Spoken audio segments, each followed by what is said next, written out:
The Chief Minister Employment Generation Program (CMEGP) provides a back-ended subsidy in Maharashtra, India, ranging from 15% to 35% of the project cost, depending on the beneficiary's category, general or special, and location, urban or rural. Beneficiaries must contribute 5 to 10% of the project cost, with the remainder covered by a bank loan.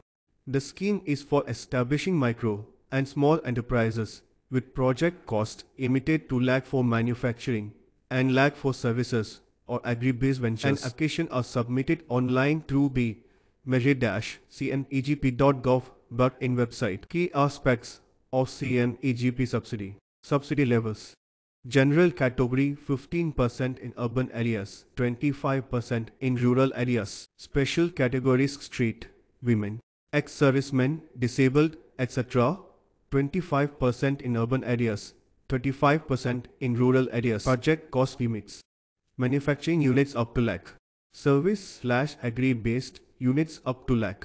Beneficiary contribution. Applicants must contribute a minimum of 5% to 10% of the project cost. Loan component. The remaining amount of the project cost is covered by a bank loan. Back-ended subsidy. The subsidy is back-ended, meaning it is released after a specific period and kept in a term deposit receipt TDR for 3 years at the financing bank. Eligibility criteria.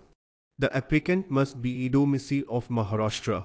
Applicants must be between 18 and 45 years of age, with a 5-year relaxation for women, scheduled castes, ex-servicemen, and disabled individuals. Educational qualification depend on the project cost, with at least a 7 standard pass for project above lakh and a 10 standard pass for projects above lakh. Only one family member, self and spouse, can receive benefits under the program. Applicants should not have previously benefited from other similar self-employment schemes like the Prime Minister's Employment Generation Program (PMEG). How to apply?